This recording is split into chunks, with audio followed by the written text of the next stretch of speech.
Hey, it's Tom from Tom's Toons, and in this video, I'm going to show you how I install a battery on a pontoon boat that's using the new railing kits from pontoonstuff.com. You've got a couple options when it comes to where your battery is going to go. In most cases, your battery cables from your outboard motor are not going to be long enough to reach way forward into a seat base. On occasion, they can. I don't recommend extending them. If you do, it's got to be really heavy gauge wire and not very far. For this video, I'm going to do the simplest install possible using the battery cables the way they are on the motor and the space given by that sun deck enclosure. This is a big space. It's open, it breathes, so it is a good place for a portable fuel tank potentially if you don't want to put it underneath the other pad on the port side in the stern. And it's a great place for a battery. You can put a battery in a box there, it's going to breathe. It's out of the elements for the most part. Batteries don't mind it as much, but it is covered, and we'll put it in a battery box. You'll see that here. I've got my customer's battery. This happens to be a 24 M5. It's a super basic marine battery, Deca Marine. It's a starting battery, but it will power my basic accessories like my lights and my LEDs under the seats, as well as my stereo. No problem. If you're going to an upgraded stereo, a lot more lights, then you might want to consider a bigger battery or a battery bank with a 4-position switch. First things first, I'm going to get my battery out of the box. I'm going to get everything placed. I'm going to check where my cross members go across in the back here, make sure I'm going to be in a good place and not hit a cross member as I cut my hole to go through. Clean my battery box up a little bit. In terms of my cross members, there are a whole bunch of them on this boat. There's quite a few in the back here to support the motor and the transom. So I'm going to have to take some measurements and make sure that when I cut my hole, I miss those cross members. I am going to position that battery box over to the side here. It's still accessible from the back of the boat. If the boat's out of the water on the trailer, end of the season, I like to make it off to one side, easier to grab the battery and pull it out of there. In terms of placement, with your seating, usually you're going to have more seating and more weight on the port side of the boat. So I do personally often favor the starboard side of this enclosure. So I'm going to be bringing it over here. I found my spot on the floor where I can punch my hole through cleanly. And I will use a rigging boot. Those are available, or rigging grommet on pontoonstuff.com. We'll run a rigging boot up with the cables coming through to the battery. I'm first going to go ahead and punch that hole through the deck. Just use a 2-inch hole, typically going to be a big enough hole for accessory harness for your battery cables to go through. If you're nervous about it, you could do a 3-inch or bigger. Just gives you more space to run things through if you ever need to. I'm going to keep this really nice and clean. You don't have to pop a hole in the floor like I'm going to do here. You could just run your electrical right on top here to the battery, totally fine. But because we're tying in our accessory harness, I do want to make that hole to run everything through. You'll see that here. And I decided to go with a 3-inch hole just to make it easier to pass everything through. Sometimes on your accessory harness, or oftentimes, you're going to have fuse blocks, resettable fuses, fuse inserts. It just makes it a lot easier to slide those things through if you need to.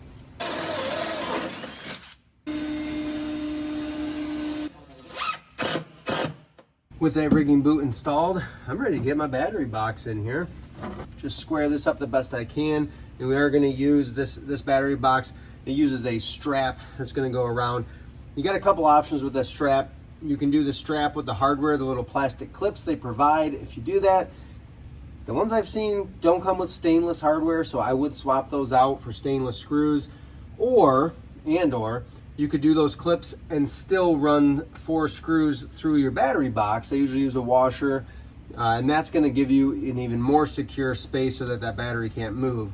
If you know you're going to remove the box and the battery each season, your safest bet is to just use those clips with a strap. That way you can grab the box and carry it right off the boat. The way that I go about this is I just take one of those clips, I line it up on the back, pull that box away, square it up, and then I'm going to run 2 screws through. Start with 1 screw, and then strap wise, I want to position the strap so that when I'm pulling to tighten it, I'm pulling the extra slack towards me. So the clip is going to be on the back side of the battery. And I'm going to go ahead and just lay this in underneath. Now I can put my second screw in. And now I have my box to lay in here. to position. And in this box, it actually will sit on top of that clip if I let it. I'm gonna go right flush with it. And then I can position my second clip. Same thing, just right flush with the front edge here. Take the box away, and we'll run our screws through. I'll square it up a little bit with that back clip. Battery box is in position, ready. Again, I could add screws if this is not gonna come out and I'm just gonna lift the battery out of the box. Totally fine, but let's go ahead and put the battery in. Our next step is now to run our accessory harness and our battery cables for our outboard up through so we can tie them into the box. Keep things organized, and if you have battery cables that are split like this, it's a good idea to get some electrical tape and just keep them together so that they're not getting intertwined with your shift throttle cables, fuel line, that sort of thing. So I'm going to do that before I run them up through the hole here. I'm using some heavy duty electrical tape. You could absolutely use small zip ties for this too. I just go about every 12 to 16 inches. When you're working on your pontoon boat project, one place to not skimp is on electrical tape. You will go through some in terms of connections and tying things up. So buy the good stuff. This is a 3M brand electrical tape. Might be a couple dollars more, but in the whole scheme of things, I'd rather spend money there and not have my tape coming apart or getting brittle real fast. A lot of times your battery cables are going to be basically 2-in-1. They're going to be in a sheeting that's combined, but I've got this tidied up now, so I'm ready to pass this up through.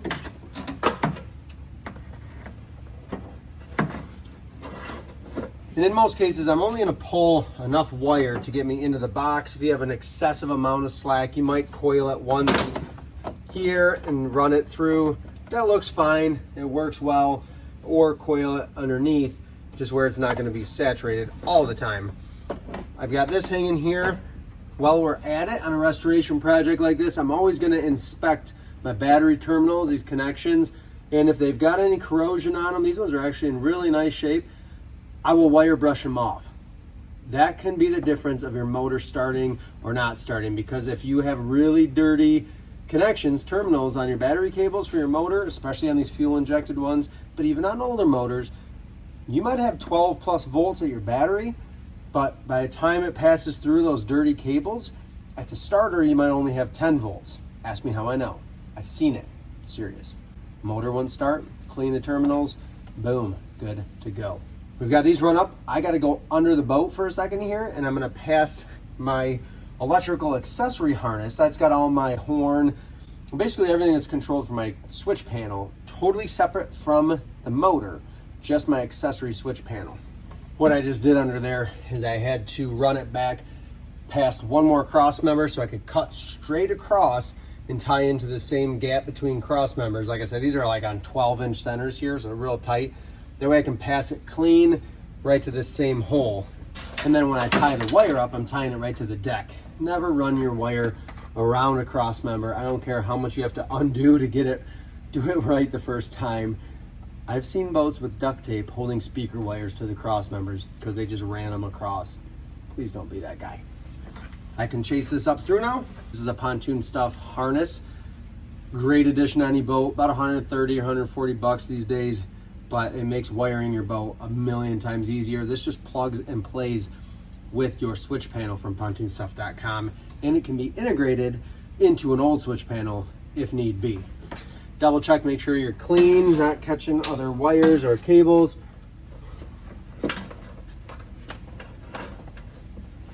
Let me pull that up through.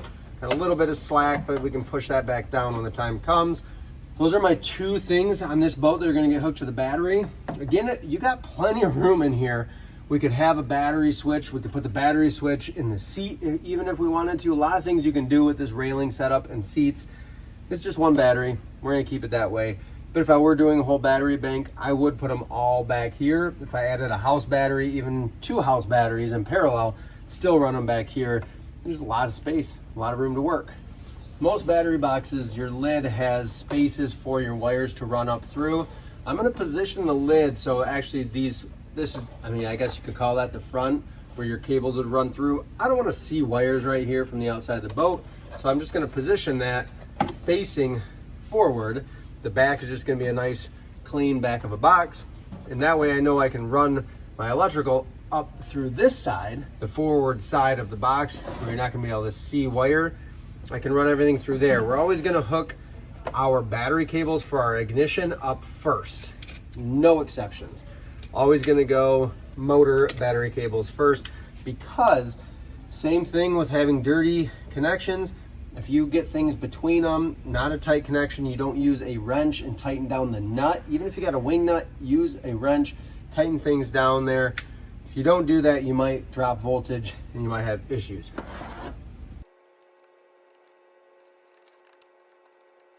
Before I tighten it all the way, I'm gonna organize these cables just to keep it clean underneath here. And we can add a couple zip ties with everything coming up through that grommet, just to keep it tidy, keep it together. I promise you'll thank yourself later. If you're the one who works on your boat or adds things accessory-wise, you will thank yourself for keeping things neat the first time you install them.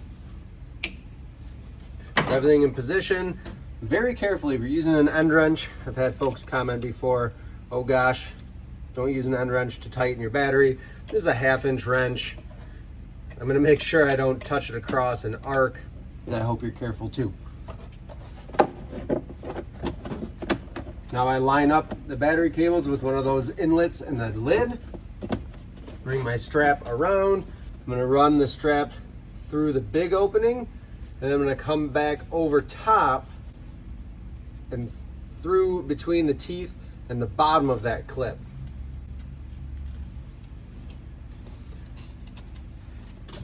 Seems like they come up with a better solution, but once you get them locked in, they are really snug. I'm gonna keep a little gap with my fingers between the two parts of this clip as I pull and kind of ratchet down that strap. Now you can see just how clean this back area can be. Took me a few minutes to do this. Keeps things in position, keeps things tidy. Use that word a lot in this video, but it's important. This is part of your boat that you might see other boats see, whether it's on the trailer or on the water. Let's make it look nice. We've taken all the time and invested in making everything else look nice. Let's do stuff like this to keep it clean. Thank you for watching. Comment below, what's your favorite marine battery? What have you had good luck with at home? Me personally, Deca Marine has never let me down. I've run it on all my boats the last probably 5 to 10 years. No, definitely the last 10 years or more. I've only run Deca batteries and they have been awesome for me. Comment below, what have you found good luck with?